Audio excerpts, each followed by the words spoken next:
Good afternoon, everyone. It's an absolute pleasure to have you all with us.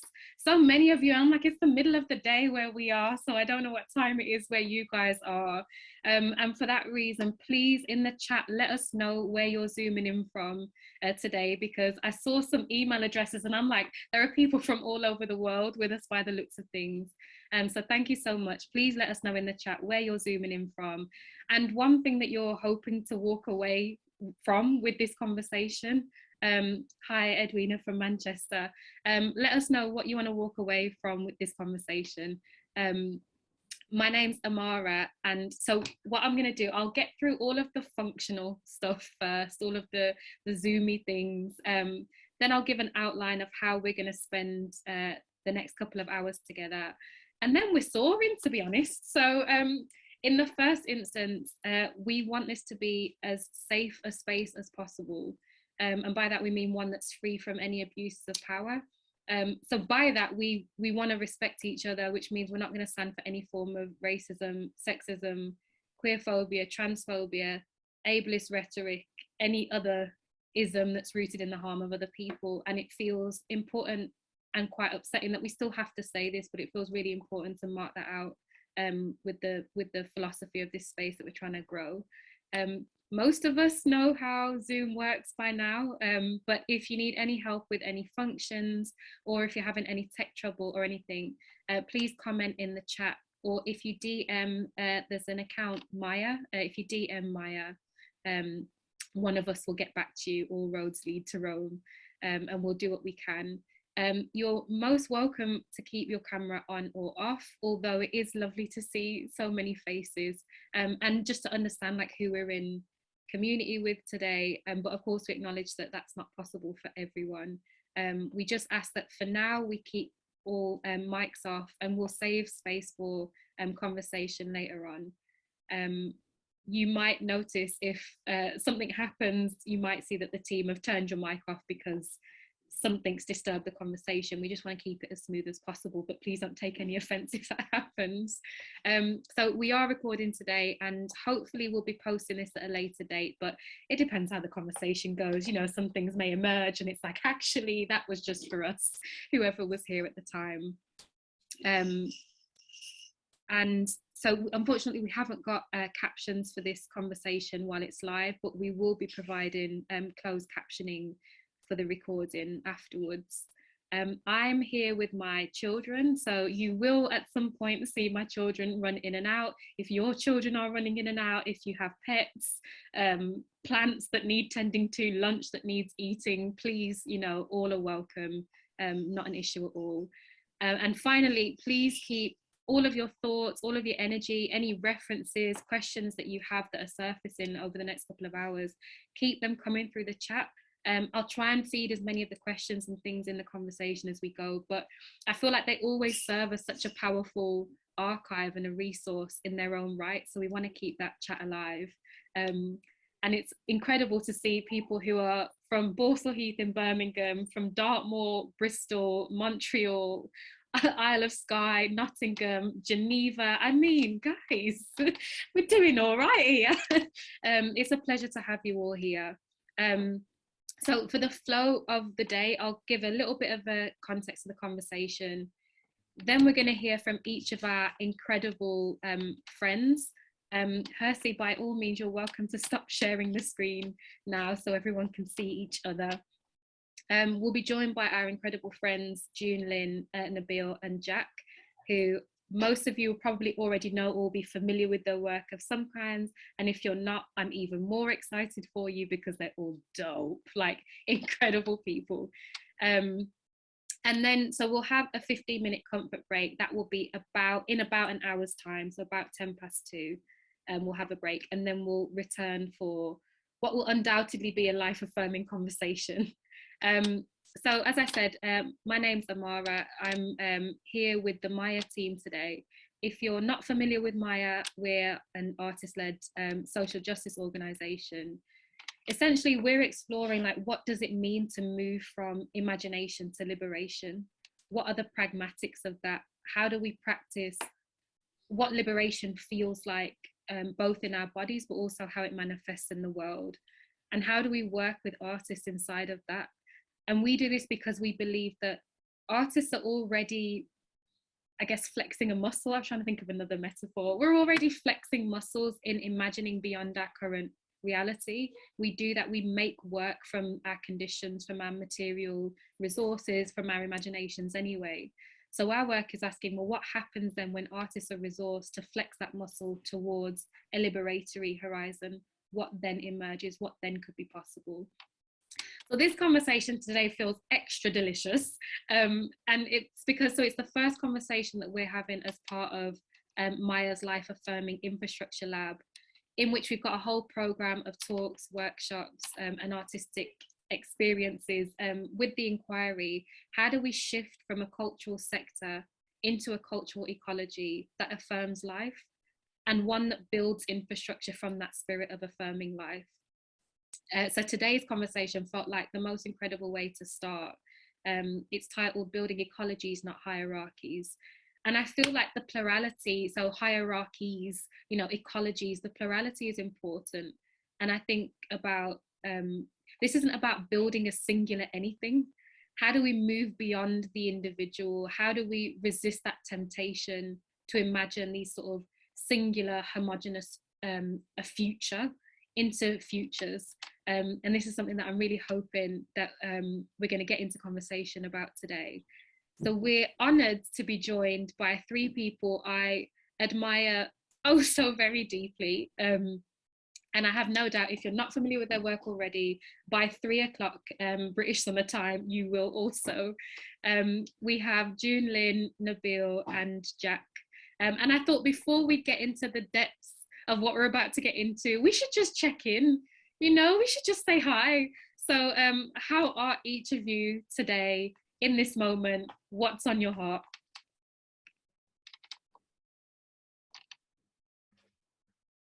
I'll go first. Good to meet you, everyone. Thank you. Thank you for logging in. Really excited to get stuck into this conversation. So my name is Nabil Al-Kinani. I'm from Northwest London, in Wembley. Shall I do a bit of an intro, or do you want me to like really say what's on my heart? Because they're two very different things. Say what's on your heart, rude boy. Listen, man, I can't lie to you. I've been exploring this new term called hood futurism, and like the potentials of it's speculation. So what could our future look like? And what's the art of speculation, and all the different types of stuff that can come of it. But I'll go a bit deeper into that term into this conversation. But yeah, I'm just interested in space, like physical space. That's really my bag, and how we as a people operate in space, who space is created for, and when it is created, kind of over time, is it fit for purpose, and how can we make sure the spaces that we create stand the test of time. But yeah, I think I will pass on to Joon-Lynn. Hey, Nabil, thank you. So I'm zooming in from East London, Bethnal Green. Let me know if anyone else is around. What's on my heart? I'm kind of irritated by this weekend. Like, I'm really irritated by this whole Jubilee. So that's coming out, and I'm sort of seeing, celebration that doesn't take into account histories of violence across the world. And it makes me think, I think we can love a place and a culture and a country, but we also have to be really critical about where and how we exist and what histories we're part of. So I don't know, I'm a bit I'm feeling a bit uneasy about this weekend. That's on my heart. But I'm really, really happy to be in this space because, we met up a few weeks ago, and I just think it's just going to be really nice, where I can kind of let down a lot of guards and be very vulnerable about where I'm at and the stuff that we're exploring that is really difficult and complex. And I really welcome that space. So thank you so much, MAIA, and yeah, Nabil and Jack for being in conversation. Passing over to Jack. Hi, everyone. I am, what's in my heart? I have just got back a couple of days ago from a long trip down to Salisbury from southwest Scotland, like very far southwest Scotland. Like, I live in a village of 300 people and we're literally across the water from Belfast, basically. So I have to kind of go all the way to the centre bit and then go all the way down and then go all the way to Salisbury. And so that's been an interesting journey because there was 3-hour delay on the way down and 3-hour delay on the way up. So yeah, so and Salisbury was wonderful because I was astonished to see these medieval Tudor buildings, like proper cute medieval Tudor buildings, but just had like pound shops in them and H&M. And I was like, oh, that's really interesting juxtaposition there. So I really enjoyed seeing that.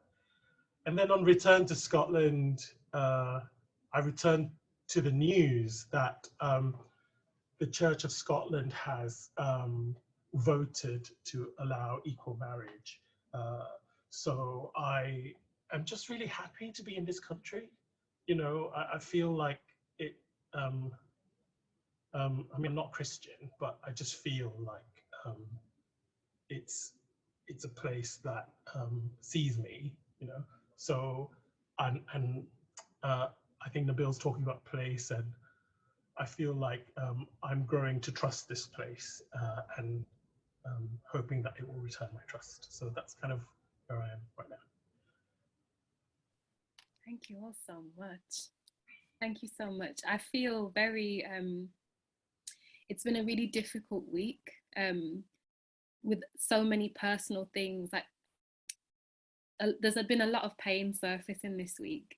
And I've been looking forward to this conversation. Like it's been a bit of an anchor, like if you just get to Wednesday, you know.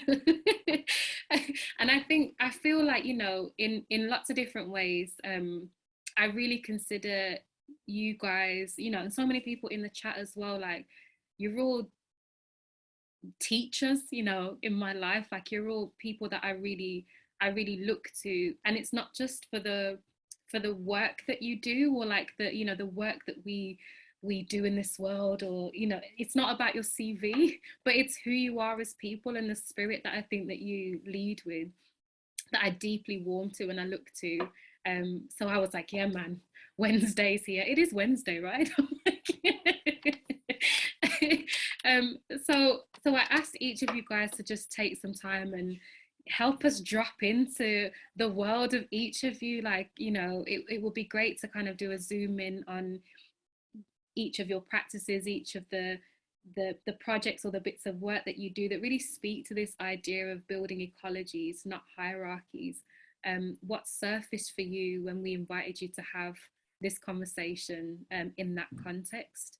And if it's okay, because we started in that direction, and Nabil, are you happy to kick things off?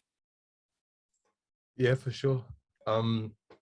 So I will try and talk about my practice within the context of hierarchies and ecologies. So the way I kind of see hierarchies is one thing having more value than the other, even though you know, it's just not the case. And I think so. My practice first started with an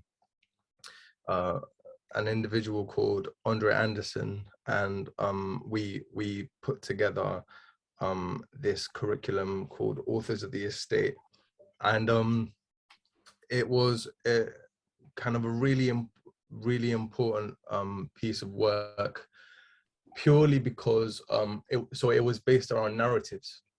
And so in a hierarchical sense, we have always experienced one narrative is more valuable than the other. And so authors of the estate being the narrative of people who live on council estates or housing association estates in the UK. And we kind of inherently always knew that the stories being published about the ends has always looked at us a certain type of way. So we're always called gangbangers, drug dealers and killers, even though we know that's not the case. And so we were labeled with a less than valuable kind of aura. And so authors of the estate, I first saw it in 2015. Andre had basically come together with 6 other authors on the St. Raphael's estate. And he showed the world an alternative narrative, placing more value on the man in St. Raphael's than what was given onto them through other media outlets. And so I saw that as a very, very powerful thing, kind of the counter narrative and challenging this value system through communications. And so I reached out to him in 2019, and after 12 weeks of work, we created Authors of the Estate, ran by the Chalkhill Estate, with 22 authors on the Chalkhill Estate, which is where I'm from. And it places more value on the people who live on the ends, who have been deemed the have-nots, the not so valuable. And so that kind of kicked things off for me. I work in the urban environment. I work in urban development and the creation of space, and I suffer from something called cognitive dissonance. So during the day, I work within these very, very capitalist systems, where everything that's deemed valuable has a numerical figure against it, and the drive is to create even more value so that you can have surplus profit. And it's a very addictive, very kind of vicious system, where you extract value from something and you hope to create and gain even more value. I've seen this in play in a physical sense across London. So spaces which are deemed not so valuable, being the ends, kind of undergo a regeneration, redevelopment process. I hate those two words because it assumes that the ends is a place that is void of life and activity, and it needs to be regenerated because there's not enough things being generated from within, which isn't the case, because the ends, from my experience at least, is the progenitor of culture in this country. And so for 2 years I've been working on this manifesto, this blueprint called Privatize the Mandem, which at first glance sounds like I'm hijacking this capitalist hierarchical language of privatization, and I am. That's the intention. So Privatize the Mandem is, in short, one sentence, the method of having the Mandem buy the estates that they live in. And what it seeks to do is, it's an act of preservation.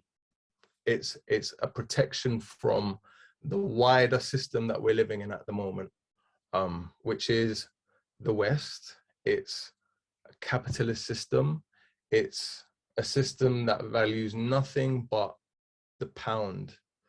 And I've seen this across the city. So yes, we're an English city, being London, but the majority of our valuable spaces has a price tag. Canary Wharf, it's not owned by someone who lives in England or the UK. It's owned by international entities because someone had enough money to buy it. Other places such as even where the GLA's office is, City Hall, the land that City Hall is on isn't owned by the UK. It's owned by another entity who has the capital to purchase it. And so on top of this hierarchy is the pound in this system of capitalism. I am trying to kind of preserve us within this system of I would say skewed values, and within our protected bubble, we have to explore and learn how we can move in a more ecological sense. So as an ecosystem, how do we interact with each other? There is no right answer. It's something we all have to kind of learn how to do together. And there's history that we can go back to. It's not like capitalism has always been around. Like before nation states and borders, the world was groupings of communities who acted in an ecosystem all along places like the Silk Road, places like the whole of the African continent. And so there's learnings there that we can take and apply into our future. So yeah, I want to stop waffling now because this isn't a monologue, it's meant to be a dialogue. Nabil trying to draw everybody out. Thank you so much. And there's so much of that surfaces for me. Jack and Joon-Lynn, I don't know if you have anything immediately that you wanted to respond with. But one question that surfaced for me was what you said about it's almost like that language, the hijacking of, you know, privatization. And it is that, but it just made me think of, you know, when you're talking about the ends buying back, you know, like buying back the ends, like what do we have to get equipped with very quickly in terms of land and governance in a way that we don't then by default or by all that we've ever known start replicating those same systems? So I'm asking you like that's a small question, you know, but no, look, so this book is one of my favorite books. It's called how do you pronounce it? Pedagogy of the Oppressed. Okay. Now, what it says is you have the oppressor and the oppressed. The oppressed sees liberation as becoming the oppressor. So in essence, in our context, let's say we buy the ends, there's a real chance that we start moving like developers. Do you know what I mean? And we start moving mad. And that's why I think this project, Privatize the Mandem, isn't something that is meant to survive forever. Privatize the Mandem is an interim thing. It's a means to an end, and it has to die. So it can't survive forever because it will cannibalize communities. So cool. Privatize the Mandem is only 80 pages on how we buy the ends. It doesn't tell you what happens afterwards. It just gives you the tools to be the landlord of the ends. Anything past that, it's a different conversation. Do you know what I mean? Because God forbid, I don't want to create a monster. And like, imagine we start moving mad. There is a real potential of that because of our education, because as an oppressed people, there's a real risk that we see success as becoming what we are essentially trying to run away from. And there's multiple examples in history where that's happened. One example I always come back to, because I've done a lot of reading around, is Liberia and what happened in the States. The American government kind of took a group of freed individuals from the States back to this country called Liberia. Now, if you look at the Liberia map, it's quite reminiscent to the United States map, because it's meant to be this project of a nation that has freed people and brought them back home. And but this is after hundreds of years of oppression. And as soon as they landed in Liberia, they were Liberians who were there originally, and then the ones that were brought from America. The ones that were brought from America enslaved the Liberians who were there originally. And then kind of the psychology behind it was, because that's what you see as success, because as the oppressed, you don't want to be oppressed, and the alternative is to be the oppressor. And pedagogy is an education. So how do you educate not just oppressed, but the oppressor? Because to be an oppressor is not to be human, and to be oppressed is also not to be human. And so it's a big piece of work. It's a big piece of work. It's very, very complex. But yeah, I don't know if I answered your question, you know. I don't even think it's a question with a finite answer. Yeah. You've given us some threads, because something that surfaced for me then was this idea of practice. And practice in the sense of, even in the dreaming, in the, you know, alternative building and the movements that we're trying to cultivate, that in itself is a practice, but it also requires practice. It requires us like working some stuff out, you know, and getting some stuff wrong, and trying ever more, you know, and this idea of practice is something that I've been like, I feel like I'm like a student of Joon-Lynn. I feel like and I feel like I've seen you write about practice. I've seen you embody. I've seen you build things and grow things and teach and speak on this idea of practice and what it really takes to reimagine. So Joon-Lynn, I wonder if this is like an appropriate time to come to you and see how do you want to respond to that. I feel like you're my teacher and Maia's my teacher as well. I'm always so supremely impressed by, yeah, everything that you do and your practice. So we can both be teaching each other. Thanks, Nabil. I've got loads of questions and I want to talk about the Silk Road, but maybe later. But I'll introduce myself and then maybe just like tap into a question or a focus. So my name is Joon-Lynn Goh. I'm an organizer and artist. I'm tentatively exploring community infrastructures, business and organizing as a creative site for world building. And there's two kind of main projects I'm working on at the moment. One is Sex with Cancer, which is an online sex shop, artwork and campaign exploring how people living with and beyond cancer can take agency over their own health and well-being. And I'm also an organizer with Migrants in Culture, which is a network of migrant culture workers that is in real time evolving into a migrant-led design agency.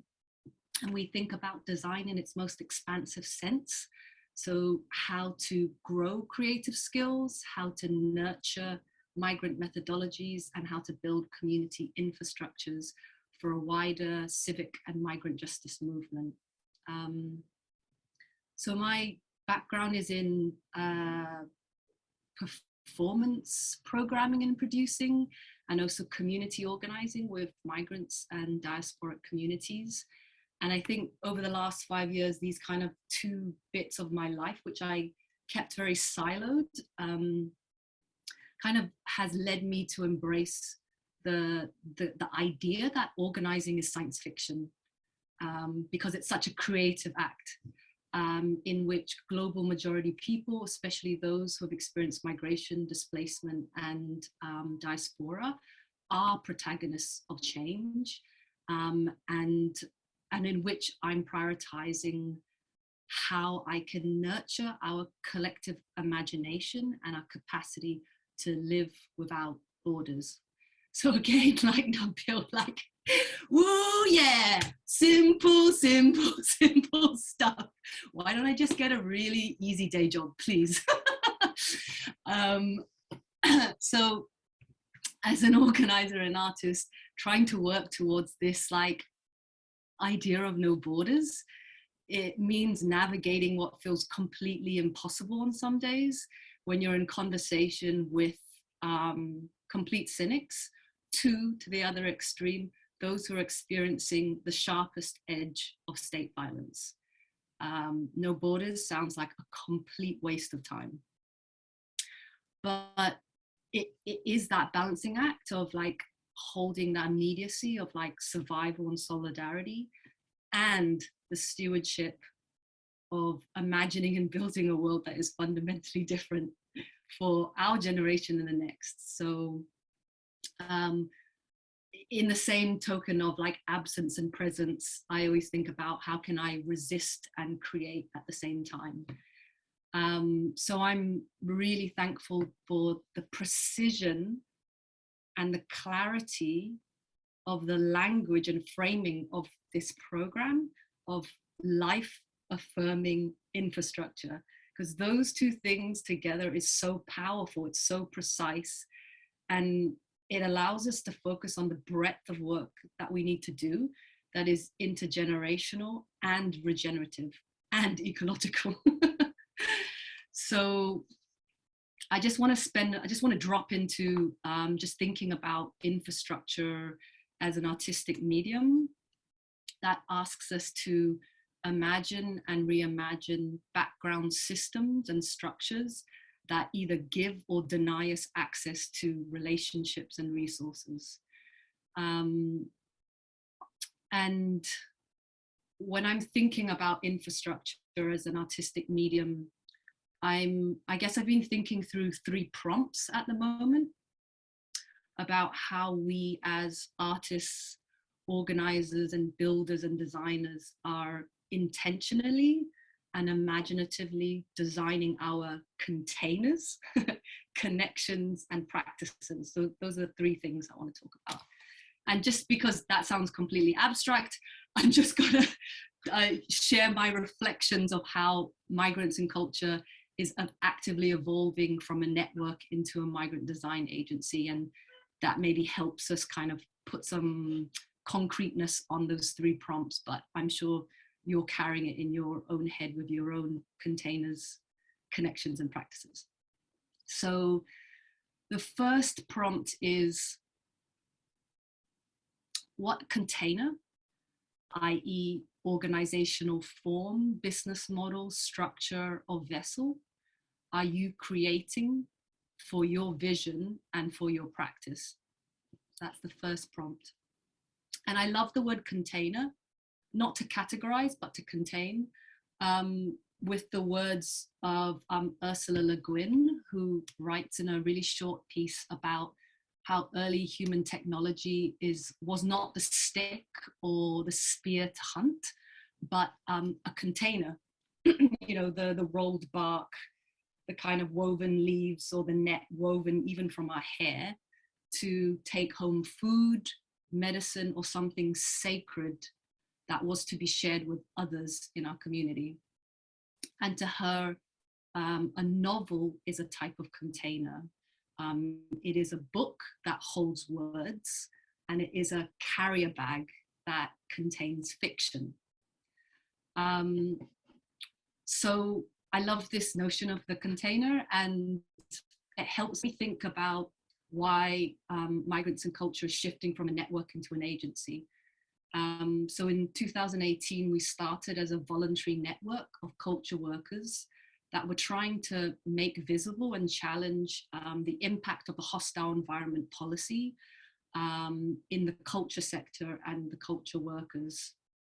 And that meant we didn't want to take any money from arts funders. We were voluntary. Nobody understood what we did. They always were like, you're activists, why don't you just go do it somewhere else? It's not art, etc., etc. And then in the pandemic, we had a lot of reflection, as I'm sure everyone had.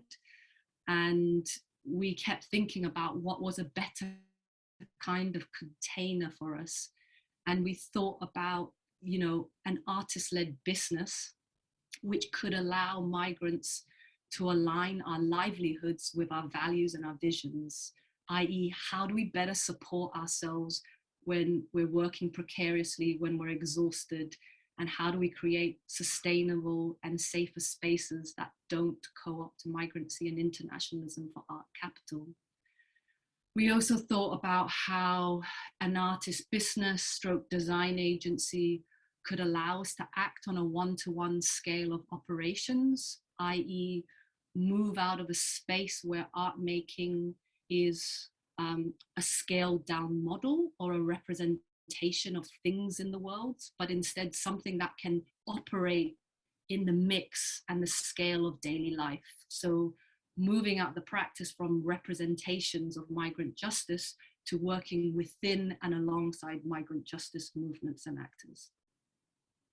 So that's just an example of how we've consciously been thinking, you know, with tons of negotiations and conflict about what container best fits our visions and our vision and our practice.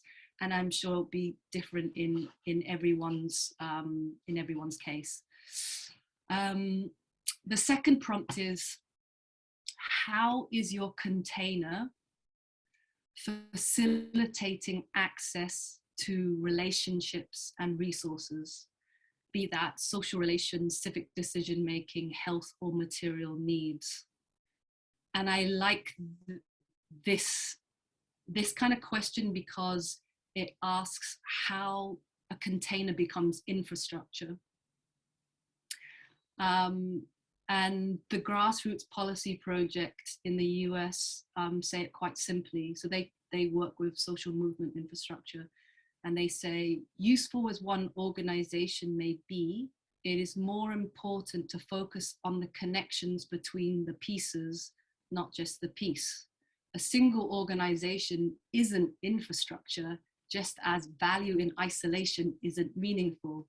A think tank becomes part of an infrastructure when it is linked organically to mass organizations, to media, and so on. So in reflection, the container of a migrant design agency allows our attention to be pivoted from a sector to an ecology. So previously, as a network sited in a cultural sector, we operated exclusively within this kind of imaginary boundaries of a sector, with its inherited hierarchies, this kind of notion of a scarcity and competition for funding, this preference for newness, project-basedness, and temporariness. And as an agency, we're beginning to feel as though we can operate in multiple systems as part of a wider ecology of migrant justice, racial justice, abolitionist, no border movements. And this requires us to speak in different languages. It requires us to build coalitional relationships, to work across difference.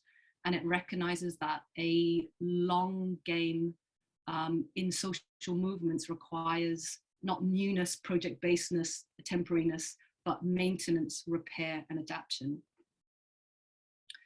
So I'm gonna stop speaking soon. So in this container of a migrant design agency, it's allowing us to also to think infrastructurally.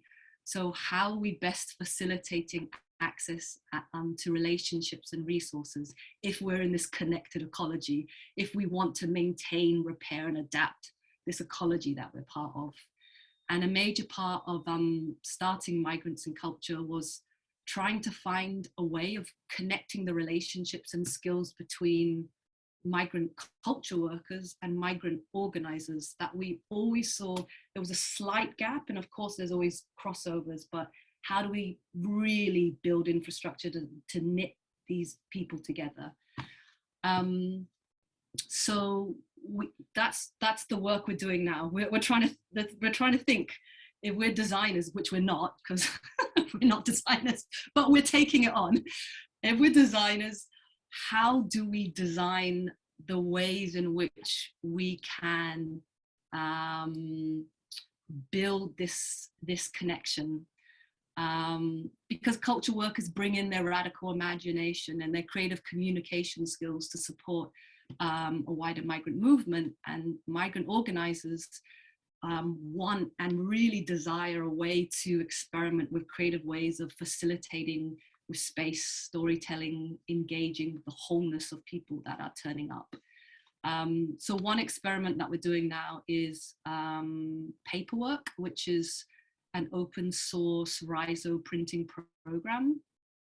And it's a regular space for migrant culture workers and organizers to come together to try out creative forms of movement communications and to build literacy in design justice principles and no border practices.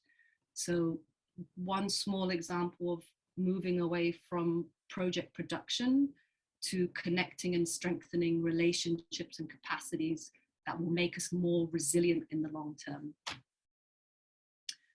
And then just the third prompt is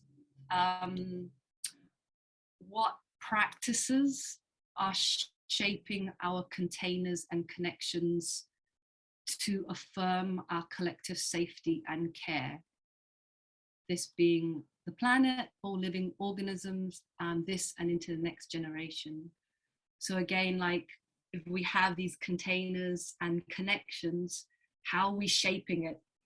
And I guess we're shaping it with, you know, our values, our practices, our principles. And for Migrants in Culture, we're trying to live by, or we're fumbling and kind of testing out, what does it mean to be migrant-led? What does it mean to dig into arts-based organizing? What does it mean to use design justice principles? And what does it look like when we're really thinking through interdependency? So that's what I wanted to bring today. Yeah. Life-affirming infrastructures, containers, connections, practices. Hope that helps. I'm like scribbling like I don't know. If ever you've seen my illegible paper right now, there's so much. There's so much. And it's interesting hearing so Nabil kind of talking about these new like narrative and how fundamental narrative is, and like whose narrative and how, and you talking about sort of diaspora and migrants as protagonists of change, and like, you know, the idea of like protagonists is really interesting to me, but I've nearly fell over when you're talking about, you know, any chance to talk about Ursula Le Guin anyway, but this, because container is something like I've been struggling with, and I've been struggling with it for lots of reasons, like what container are we operating inside of? What are the ones that we're trying to create inside of the container?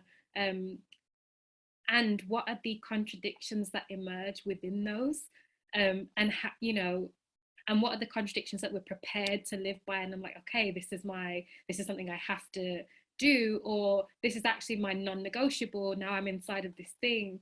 I've been thinking about container in the sense of, I don't want to abide by Companies House, and I don't want to, you know, have to report to HMRC, and I don't want to have to do all of these things. But this also feels like I don't want to move us too far from what you've just said, because I know we're going to come back to all of this, but this takes us really beautifully into how I met Jack. I feel like I met Jack crying. I was thinking so that, you know, I was asking myself these questions of containers. I was asking myself about these contradictions. And I came across, I don't even remember whether somebody recommended I meet you first, Jack, or if I saw the contract that you made, the artist contract that you made. But it felt like loads of things were pointing to, you've got to speak to Jack Tan, you have to speak to Jack Tan. And when we finally met, I was like, we had half an hour together and I was like, that's it, I'll never be the same again. I am transformed and I am forever transforming. But this is something that you really helped me, you know, really drop into and think about how you respond to and tend to those contradictions. That may not be anything that you want to talk about today, but it felt like, you know, all of there's so much alignment with all of us. And I'm like, oh. Oh. Jack, what's on your heart today? So what I did was I wrote out what I was going to say to you, because I know from the last, you know, from our prep meeting where Nabil, Joon-Lynn and Amara, we talked, we were just like riffing off each other, that I just thought if I come in without pinning what I'm going to say down, I will just go off in a big splat in a million different directions and you won't understand what I'm going to say. So I'm just going to talk, like, just kind of briefly tell you what I'm doing at the moment for about 5 minutes. And I'm just going to read out what I wrote for you for about 10 minutes, if that's all right. So containers, Joon-Lynn, I mean, as a ceramicist, as a trained potter, this is music to my ears. And so I just want to say that I'm an artist with a training in ceramics and a training in law as well. So I'm now making work within law and governance. So very much like in a kind of like using law as a medium, basically. So a lot of my work at the moment is using legal stuff, but as tools to make work with. So maybe I'll give you a taste of what work I'm doing at the moment. So I'm doing a work with Scottish Sculpture Workshop in order to help think through their governance practices. But because of my training as somebody who's a ceramicist and interested in materials, and the Scottish Sculpture Workshop is an organisation that offers training in materials processes, the project basically derives governance through making, basically. So I am working with a group of their stakeholders, and once every 3 months we will get together. We will do blacksmithing, we will do ceramics, we will do bronze casting. But while we're doing blacksmithing, we also run into the boardroom and talk about the organization's policies. And really it's about kind of meshing blacksmithing and policy making together, or meshing ceramics and policy making together, because there's knowledge that can be transferred from one to the other. Maybe the last, another project that I'm doing actually with an artist called Eileen Lee, who was a co-campaigner with us on the Artist Working Group to hold the Center for Contemporary Art, Center for Chinese Contemporary Art to account. And this work, I must also say, was inspired by the brave open letter by the Rising Buns Collective, which was JJ Chan and Tiffany and Seekum Chun as well, which has led now to we're now conducting a nationwide consultancy with all East and Southeast Asian Chinese artists in order to build a new ecosystem for ESEA artists in this country, because of the neglect that has been happening over the last 20 years. So that's the kind of work that I'm doing. So, so I think before I read out to you my essay, or whatever you want to call it, I just want to say that the essay is about communication. The paper, the thing I want to read out to you is about communication.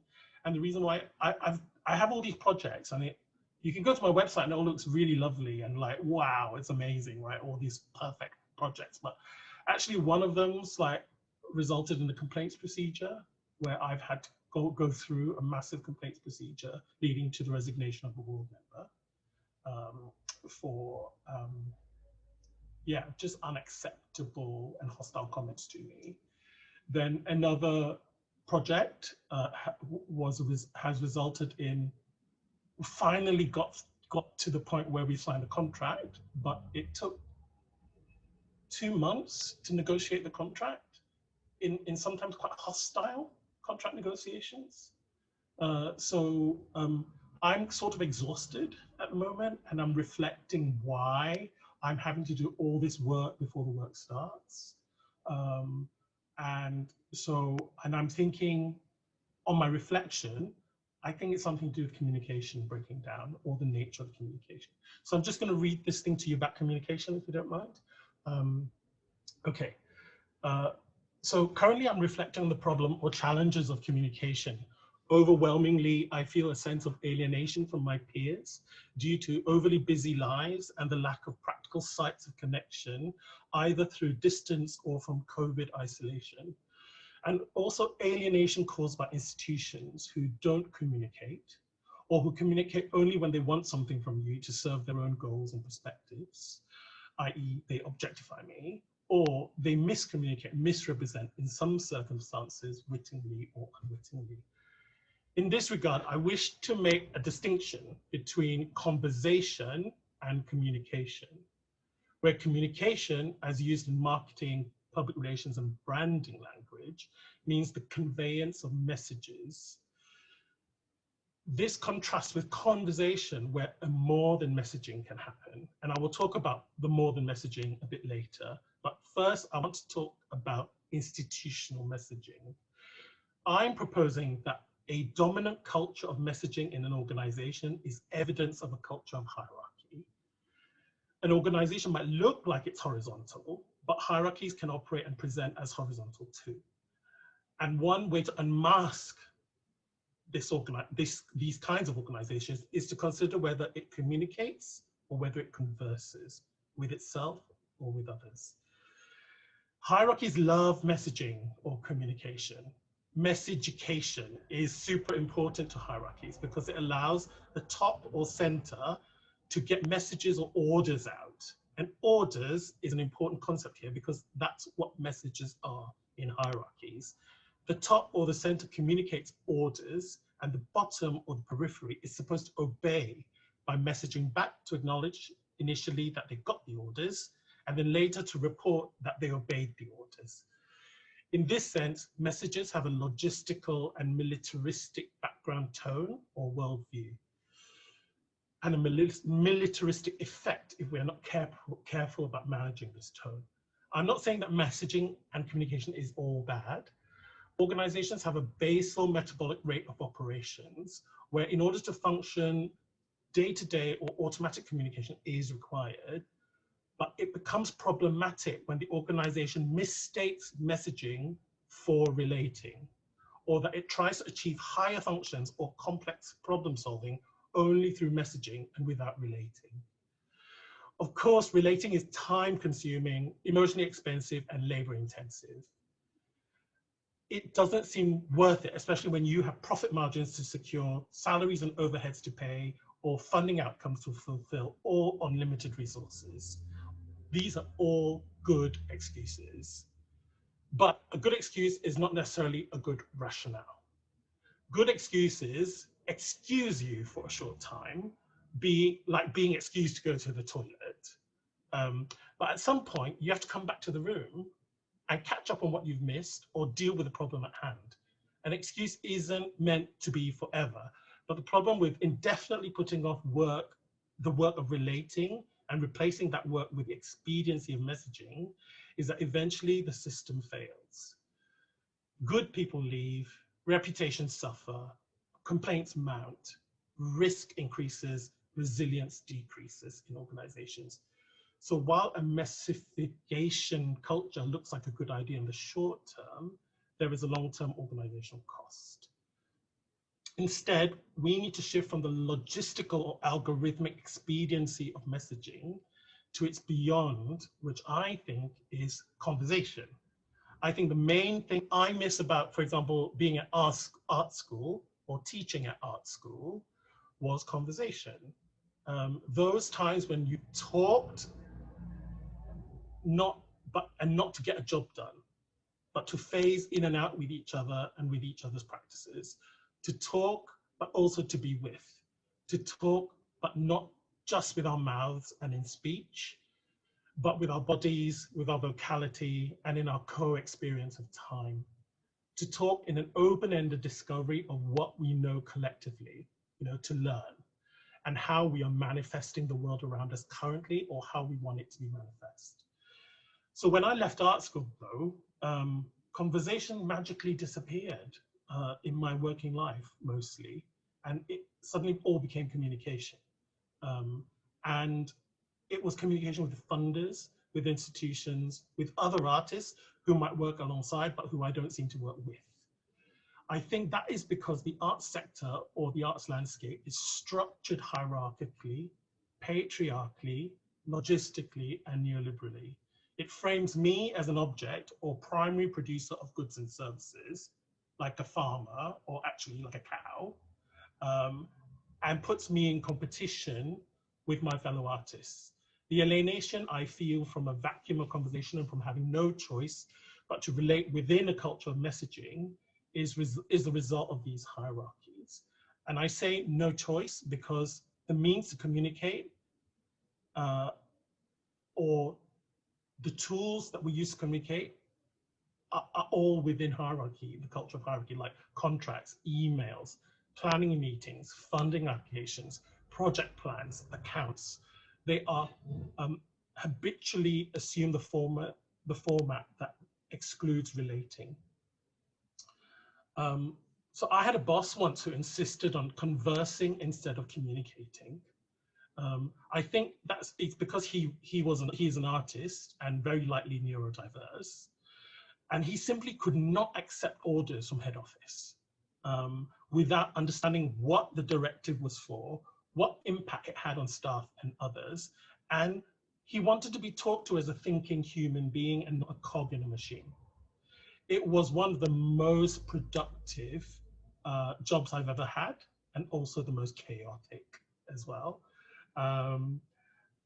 But it created a resilience and a connection and a sense of belonging among everyone that has lasted to today. I mean, we still talk about it today, like 10 years after everyone's left. And however, you won't be surprised to know that my boss didn't last long on the job and got let go like pretty like a few years after. And here's my final point, though, that for me, I don't think at the moment there is much use for me personally in trying to reform institutions who don't converse and don't understand the value of conversation. These particular institutions might want to appear as if they get it. They might even program deep, radical, meaningful conversation. But for them, conversation is an object that they wheel out to show people when needed and wheel back in again into the hierarchy when the show or the MPO application deadline is over. But I'm starting to realize that it is an uphill struggle, and I have limited and diminishing energy resources as the years go by. So it's more important for me than ever that I invest these energies into building the ecologies that I want to see. Ecologies built on a culture of conversation and intra-action. In fact, there is no other way to build an ecology, because if you want to use that word, it literally means a study of how organisms relate to each other and to their environment, or a study of dwelling or habitation, from the Greek word oikos, because it was originally pronounced oikology, basically. So just to end, I think MAIA is one such ecology, and I can name other organizations too, but MAIA's inventiveness, responsiveness, and sensitivity of accountability is a model and an inspiration for us, and I really do think that. But to say that within the East and Southeast Asian community of artists, we are also beginning now to try and build our own ecology, mainly because the sector has neglected and overlooked us for so long, and we have no choice but to take matters into our own hands. But this neglect has also allowed us to ask questions about how we want to converse, and whether if it is possible to converse in a way that is alert to and that dismantles the colonial and hierarchical ways of conversing that we have all been trained into and told that we have no choice but to accept. Whether we can begin to relate and converse and also demand a way of being funded and evaluated that conforms to our cosmologies and our visualizations of an equitable future ecology really is the work that I want to invest in now, really. Thank you. I'm just it's always, to me, it's painful because so much of us, we're doing this work from a place of we simply have no choice. You know, there isn't the alternative. We have been overlooked for so long. We have been disinvested in for so long. We have to build our own infrastructures. And I found that really interesting because I feel it's only, you know, since I've been in relationship with you guys, since I've met so many people who have, you know, Joon-Lynn, when you talked about that gap between artist and organizer, the gap between those things, and yes, there are crossover, but until I met people who kind of sat inside of that crossover, I thought I was nuts, or I thought that I had to compartmentalize, like you said, that this thing over here is, that's my artistic practice over there, and this is my thing over here, and this is the change that I want to see. It's meeting you guys, it's meeting people like Andre Anderson who are, you know, who are doing this and in the trenches and asking ourselves all of these same, you know, existential questions, or, you know, it's all of this. There's so much that I think we're going to get to in a moment, but because I said we're going to have a break at 2:10, I want to honor that. So I'm going to say, if you can please come back at 25 past, have a good break, get a good cup of tea, run to the loo, feed your children, because I know that's what I'm about to do. And yeah, we'll reconvene at 25 past. But thank you so much already. This feels like, oh, I don't even want to end it here, but pause. Thank you guys so much, and we'll see you in a moment.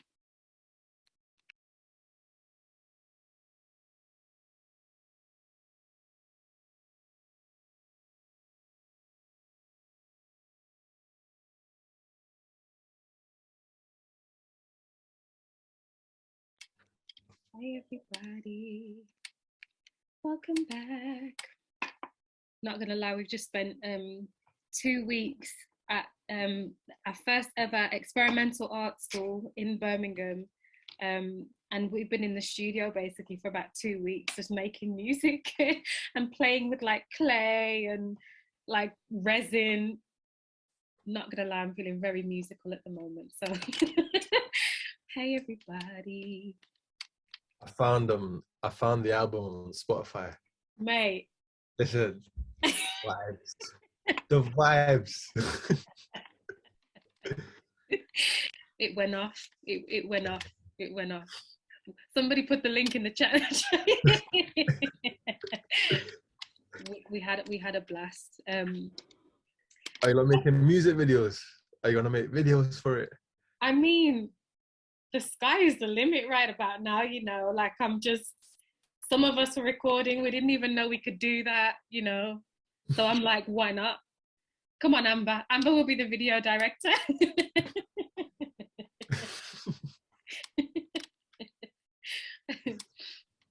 Oh gosh.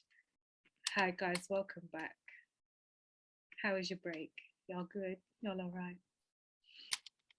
I've said, so if anyone has any questions or any thoughts or anything that they want to offer the conversation, please put it in the chat. and we'll try and like weave them in as we go.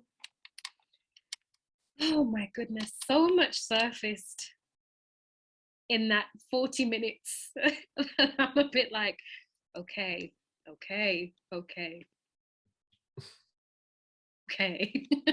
where do we start? Because there's so much.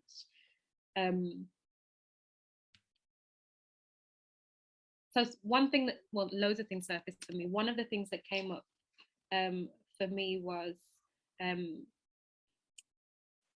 Jack, thank you so much for sharing what is a, it sounds like it's been an awful situation, or well, multiple awful experiences and circumstances inside of a difficult relationship. And it felt as though, I mean, in even my own experience, I know so many people have been inside of relationships like that. In trying to do change work, or not necessarily in this space. And something that came up for me was like, what does it really take? You know, so much of us are like, I think in this work of reimagination, in this work of building, in this work of like paradigm shifting, and on all of these things, like what does it really take? Because there's this level of, you know, that exhaustion, Jack, that you talked about in the beginning, that, you know, the alienation, that like when you're up against it, you know, or really in the thick of it, I think sometimes this layer of what it actually takes out of even individuals inside of ecosystems, what it takes is brutal. And I don't think that that's always understood, you know. And I keep saying imagination is like, you know, it's becoming a bit of a thing, like it's becoming a bit of a sexy, like, ooh, like innovation was, you know, in the early noughties. Like it's becoming a thing that I'm like, if we're really going to do this, like this is what it takes. So if we're honest about what it takes, how do we tend to that? I just wonder if any of you have any thoughts in relation to that. Like what, like the stakes, we know what the stakes are, because, you know, each of us have kind of pointed to them, or we've lived them, or we continue to live them. What does it actually take to do this, and how do we tend to that?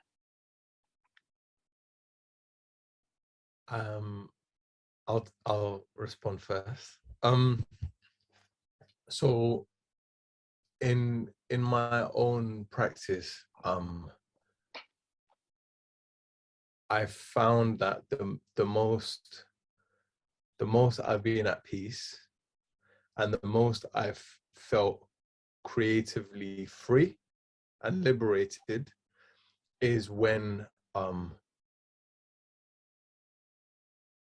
I don't rely on funders. And it's easy to say, but like every single project that's been released, bar one, which was a horrible experience, has been self-funded. So it goes back to the trope of being like a hungry artist, a struggling hungry artist. And like back in the day, people used to have patrons, and so you would have full creative liberty in producing what you would like to produce, but then someone would pay you for it. That doesn't exist anymore. And so what I have found works well is to take a risk, like with privatized demand. And for instance, no one paid for that, and I didn't have a patron. My patron was the people. And so you kind of have to take a step back and really look at your work and think, okay, is the work relevant to the people, and would they kind of have a sense of patronage towards it? That's in the context of change making work. Because I always say that, like, producing art isn't like, we are all part of a pre-existing network, a pre-existing context of the West. And so whatever we produce, it's a political act. It's sometimes it's seen as a counter to this pre-existing network that we're a part of. And so there's audacity in art. So like, everyone in this hierarchical system, as an artist, you're hired to produce this thing for me. You're a keg in my system, a temporary one, but you are a keg. And if you decide to resist and produce something of your own accord, then this doesn't work for me as someone who's on the top of a hierarchy. And so it brings about this existential question of like, okay, maybe this machine isn't for me, but we're surrounded by machines. And so like, privatize the mandem is essentially saying to privatize is to remove oneself from the two big machines, that's the state and the market. I don't know. I don't have full answers to this, but I wonder what everyone else thinks.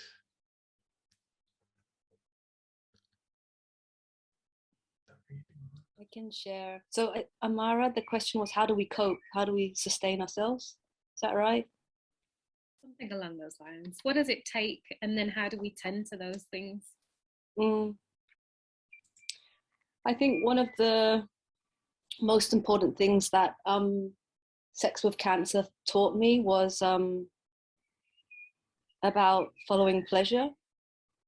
And as a Capricorn with an Aries rising, I can tell you, having fun is a hard time for me. Because I can work so hard, I can climb the highest mountains, I don't need nothing. So the principle of pleasure and what comforts me, what nourishes my desires, this body, is just like one of the most fundamental lessons that I have learned since having cancer, going through treatment, and then again in another version during the pandemic, like really going down to the basics of what is my body saying to me? How am I being consensual with my real emotions? And I think that's just a really clear steer for me. And so when Jack is talking about, we're exhausted, right? We've got limited energy. Where do we place that energy? And how do we be very intentional about that? For me, part of that is, where am I being recognized as a whole person, not a slither of an identity or a community or a checklist? And who can I be vulnerable and whole with? And where am I having fun? Like, life's too short to be climbing too many mountains. I've already done too many. Like, I kind of want a nice green field, a beach, sunset, sunrise, that kind of vibe. I'm there. So if you feel like doing that kind of work in a beautiful setting, then I'm happy to be there. And for me, that's a hard lesson. I know we've got lots of, we can be hedonistic, but I'm not there. I'm a Capricorn with an Aries rising, and this is the best lesson for me. So yes has a future.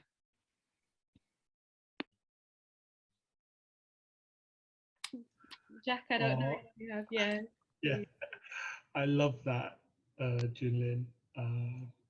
I'm a Taurus, year of the pig, so I wonder what that says about me.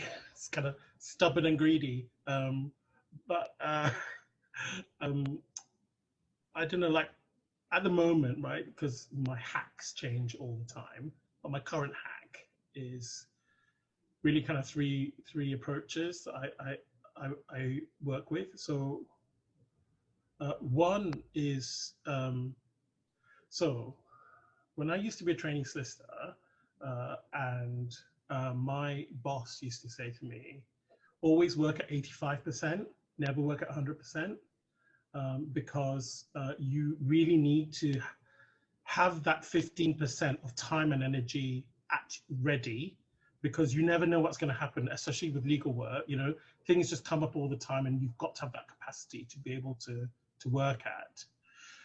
So I've always been kind of going, okay, yeah, okay, I'm going to work at 80%, maximum 90%, so that I can have contingency to deal with emergencies. Actually, that worked, you know, interestingly enough, that worked in the law firm.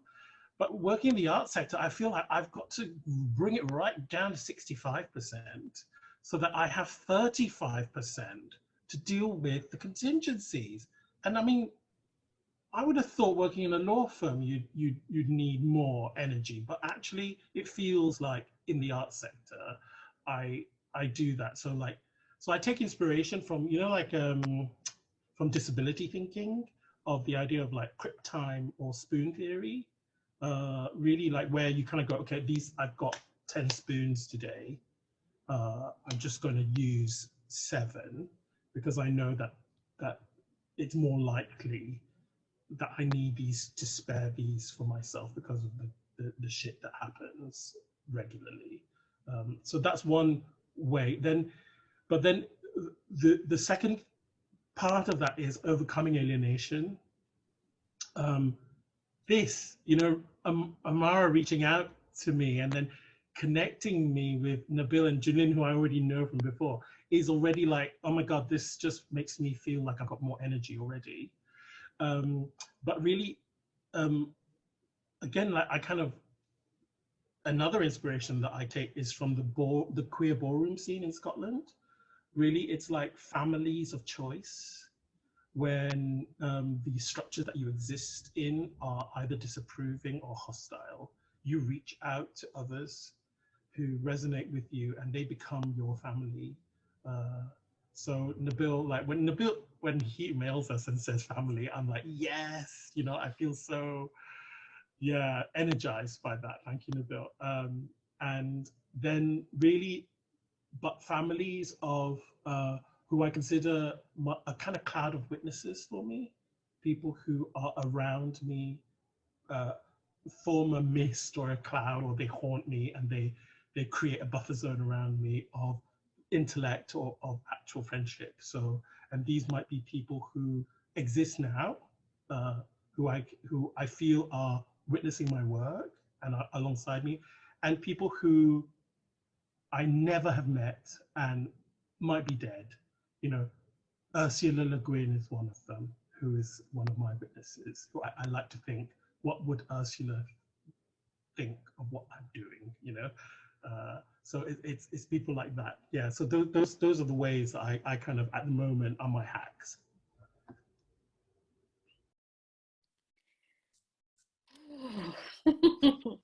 What about you, Amara? I'm struggling. It's so funny because the second I asked it, I was like, oh no. And I think that because so I took a half-baked sabbatical last year because I felt like I was breaking, and having that sabbatical, like it was at a point where I really felt like I want to move away from this work now, and I want to be on this beach with Lou and Joon-Lynn, and you know, drink my drink and put my toes in the sun and all of these things. And what accidentally on purpose started happening was I started to design something that I felt like I was trying to walk away from. So I was like, oh, what is that then? If I'm trying to recreate something, what's stopping me from doing that right now?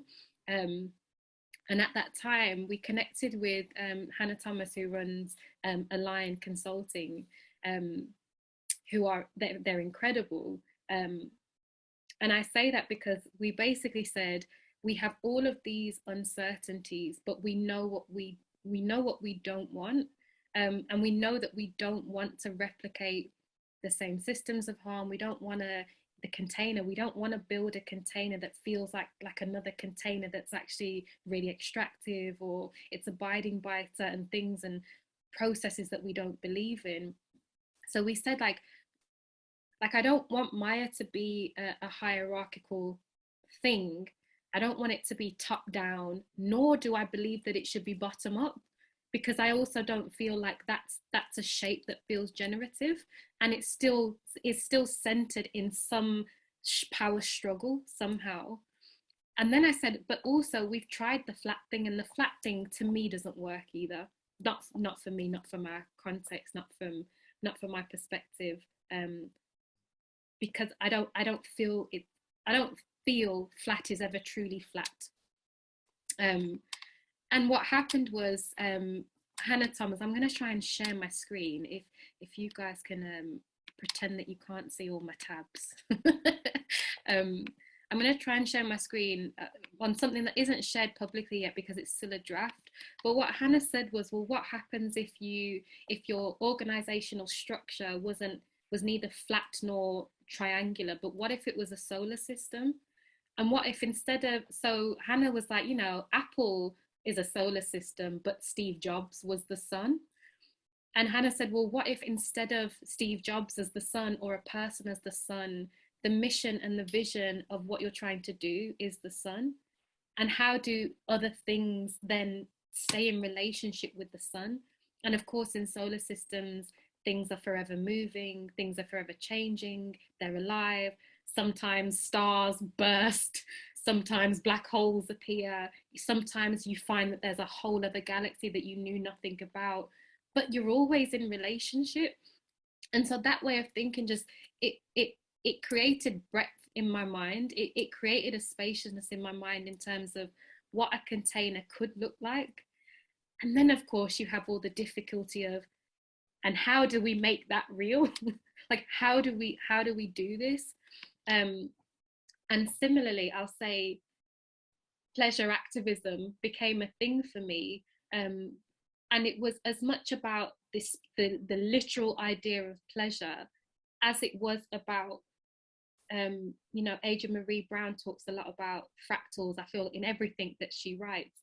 But it was as much as about the smallest unit of change impacting the biggest thing, so that your pleasure could have a dynamic, profound relationship on something structural, on something systemic.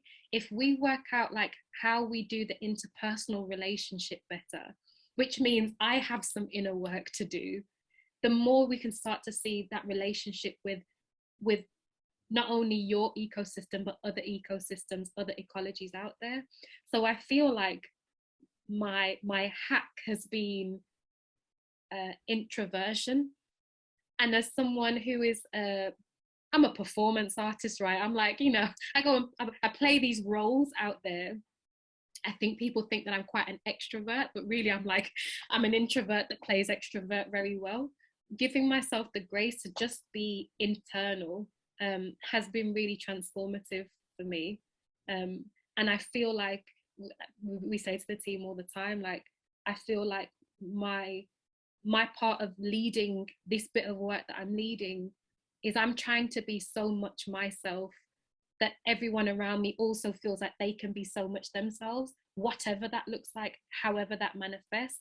Like, can we live in our truth so purely, warts and all, that we're able to, and maybe is about the relationship, that maybe we're able to have a truthful relationship, so that maybe we actually can be a little bit more honest about, when you say change and when I say change, what do we mean? Like, are we saying the same things? Are we actually going towards the same horizon? Is this a narrative thing? Are you communicating to me right now when I'm trying to have a conversation? And I feel like I can only be in that space if I am on this self journey, which again, under capitalism, these self journeys get co-opted and they become other things. And that's why I feel, there's so much distraction, and there's so much noise, and there's so much that's taken us away from self and spirit. And that's why the first thing for me, that was about this shift to want to move from how we don't aspire to be in the cultural sector, because the cultural sector has never made space for spirituality in the way that I believe in the way that I'm yearning for.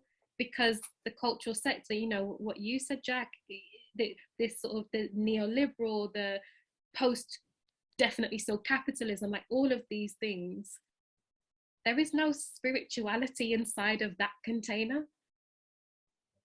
So actually I'm not asked, like, you know, my preoccupation is not about trying to fit inside of those precedents.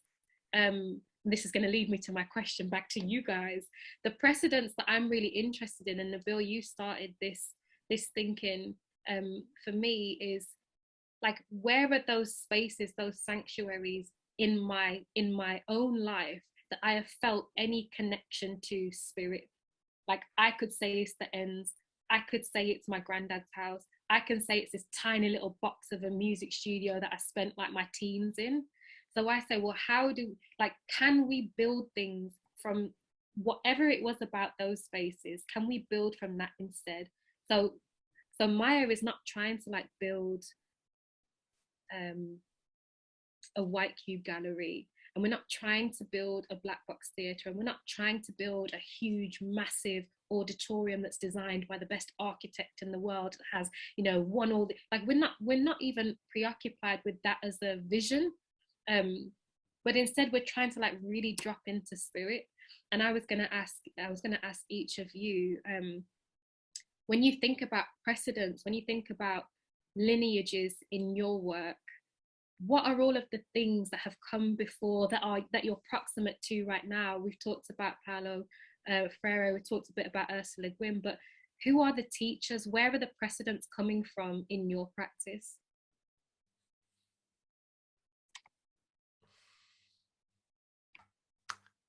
Can I go first? I have a lot of teachers, and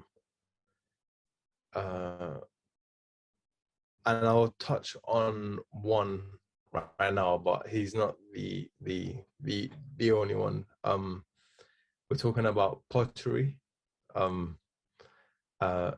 because of Jack. Fiesta Gates is someone I've learned quite a lot from, and how his practice in not just pottery, but the idea of those safe havens, and how those safe havens, let's just call them kind of centers. Yeah. So for those of you who aren't familiar with Fiesta Gates, what he's done in Dorchester, in Southside Chicago, he identifies derelict buildings within the area, and his theory is that you can transform the people within a space by transforming the space. When I say transforming people, not changing the different types of people, but changing the people themselves. So making them much more healthier, much more happier, essentially, because that's what it all boils down to. You want to make people happy.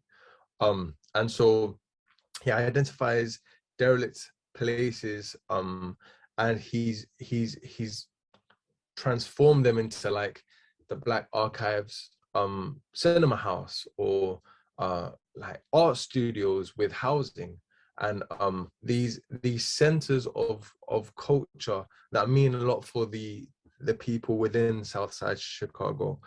And his theory, it's a very live theory, like he's still alive today, and these projects are still running at the moment. And his theory is latched on to another person I'm studying, although I'm not the biggest fan. His name is Henry Lefebvre, and he talks about something called the right to the city, and how, you know, the city has such transformative power that it should be a right for the people. Now, he was a Marxist and a communist, and I think there are degrees of truth in his theory, but one thing that I wholeheartedly agree with is this transformative power of the city or the spaces that we occupy. So in the context of the ends, like if there's a decline in management of the ends, the buildings are becoming like rusty and there's rubbish out all the time, that has an effect on people. And so privatized demand is one way of alleviating those stresses. So taking management of these spaces, taking management of that music studio that you find so important, your grandma's house. Do you know what I mean? Like these places, I personally can't risk these spaces that hold so much value and weight to not just myself but the people around it, because all they are is bricks and mortar, is infrastructure. It houses people, it houses ideas. And so I think in order for us to allow those spaces to prevail and continue to produce what it produces in whichever context, the infrastructure needs to be protected. And so it's because I operate in a capitalist system, I understand that the best way to preserve is by hijacking this hierarchy system and purchasing it, and then doing what you will with the infrastructure that is now yours. Now, I don't mean yours as an individual, and it kind of comes into Jack's work. We're talking about systems of, I don't like to use the word governance, and it comes back to the question that Peter from Dartmoor raised, this uncomfortability around governance and ecology, because it's almost an oxymoron. But it's more infrastructure. I think that would be the more appropriate word. So similar to the diagram you put up, where are the responsibilities and accountabilities for this infrastructure? Because at the end of the day, someone needs to be held responsible in order to make sure that this place is safe in a world that, quite, I don't like to say it, but at the moment it isn't. Do you know what I mean? Like, we are surrounded by capitalism. The whole globe has borders and countries that aren't, they were drawn by a colonial officer once upon a time. Do you know what I mean? And all of the systems that we have in place, from the UN to the World Health Organization to the World Bank, all of these massive global organizations buy into this system which is born out of colonialism. So I find it hard, and it's my own personal struggle, to not disassociate completely from the rest of the world, because the rest of the world is in a bad place at the moment. But how can I, within this system that I don't necessarily buy into, how can I preserve and protect whilst everything is happening right now? Because empires fall, they rise and fall. So this empire will fall one day. That sounds quite archaic. Right, man. I'm not a violent person, I promise. I swear.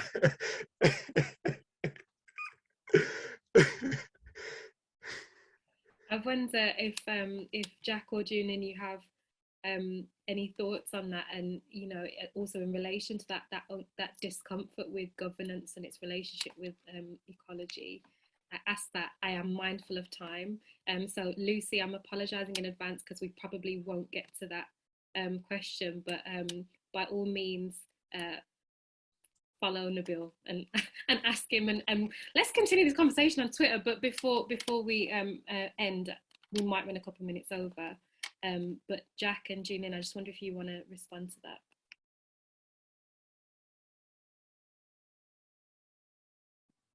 Jack, do you want to go to mix up the order? Or Sure. Yeah, I think that yeah, good point about governance, because governance is a word invented by the patriarchy, really. I have also a problem with the word decolonization, I suppose, because I don't know where to start. Like we always begin with the fact that we are already governed and we are already colonized, and so rather than remove, like, it's kind of utopia to be able to just remove it completely, right? As if we're going to revert to some state of nature where we were not colonized or we were not governed. That it's like struggling with the reality that this is just how the world is, and that we already begin having been already colonized or having already been subjugated, you know. So so for me, really, what I find inspiration from is maybe like two sources. One is like Michel de Certeau's The Practice of Everyday Life, in which he describes sort of like tactics of resistance. So it's not really about overthrowing the existing system, but really to hide within it and carve out the space within it. You know, look, so he gives, for example, the example of, say, Catholicism that was imposed on South American indigenous peoples. They took it on, and because they had no choice but to be Catholic, but somehow within the imagery of Catholicism, the old gods still exist, right? They, you know, it looks like Mary, but it's not really, you know. So, you know, there's a way in which this resist, and I think de Certeau also talks about like just shopping in a supermarket, the way in which the supermarket wants you to buy things in a certain way, but shoppers kind of resist it in some way, and then suddenly they're not buying what the supermarket wants them to buy, right? So these kind of tactics. Then also for me, it's new materialist writers like Karen Barad and Anna Singh. Anna Singh in particular, who talks about, she's an anthropologist who studied mushrooms, right? So like how mushrooms grow within commercial pine forests. But through her study of mushrooms, she writes about survival within a almost like a post-apocalyptic capitalist landscape, you know, how these mushrooms survive in the midst of commercial pine forests as a kind of metaphor for how we survive.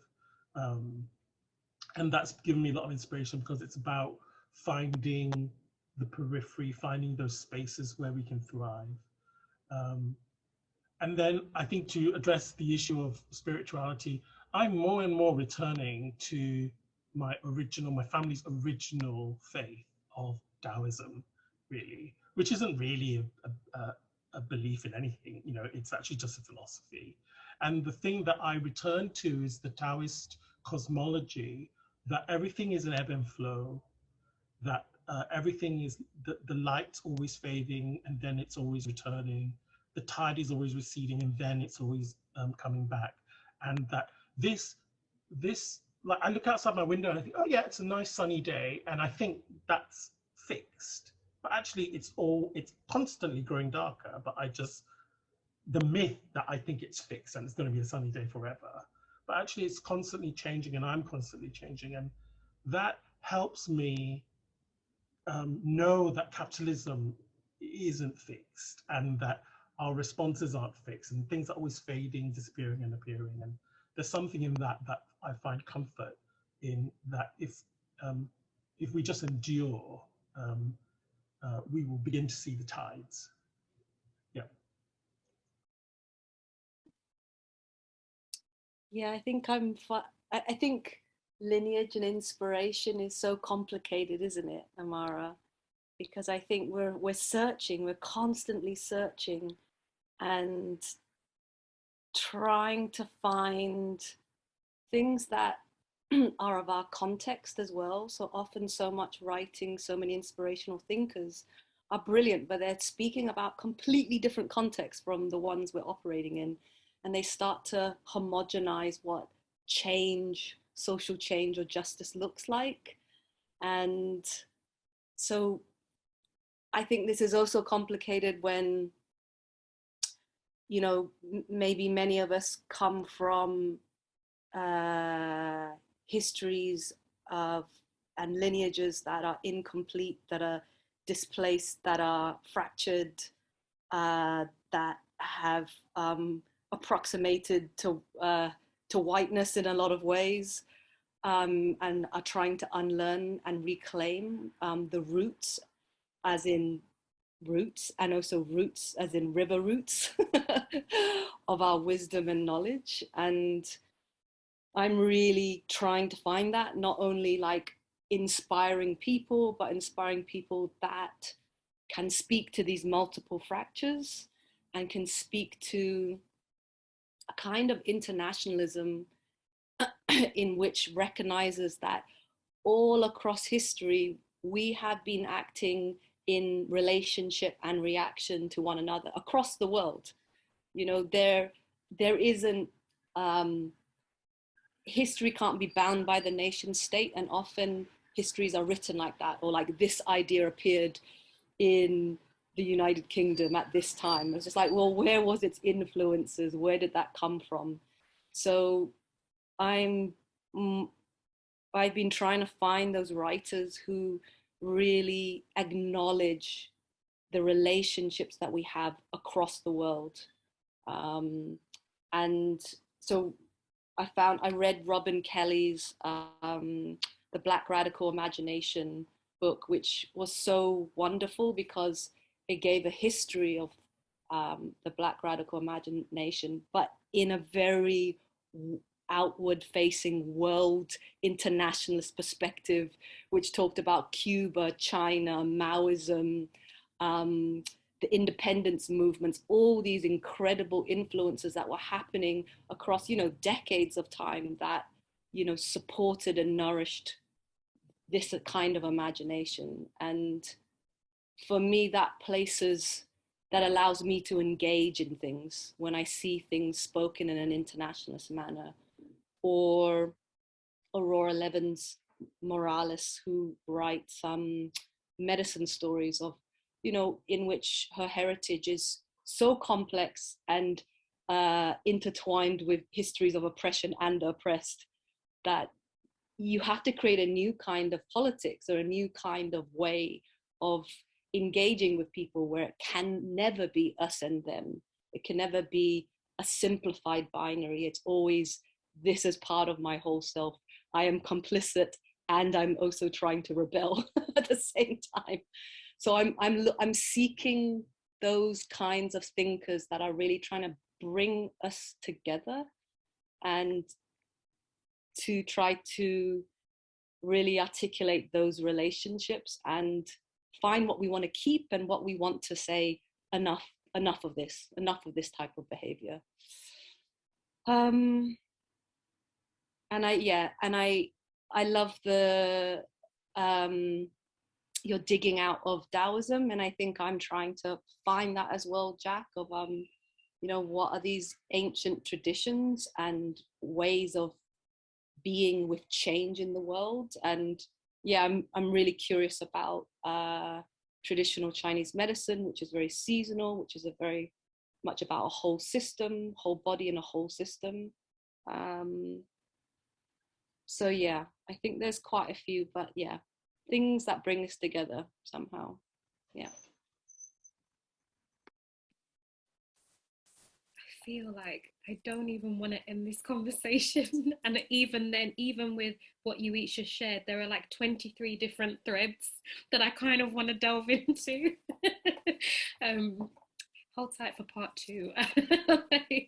I want to thank you guys so much firstly for this conversation, but also for being in the world, and for being how you are, and for being, you know, teachers, for being people that I really look to, for, I don't want to say inspiration, feels like it's so like, oh my God, but you do inspire me greatly. And I was having a moment earlier this year where I said, I'm really running out of hope. Like I'm really struggling with hope, and I know it comes in waves and it goes, but I'm really struggling with it. And my friend said, and this is where faith kicks in to carry you through those moments. So I feel most gratitude to you for helping to restore my faith.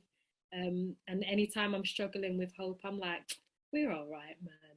We're all right, man. There's just about enough of us. We're okay.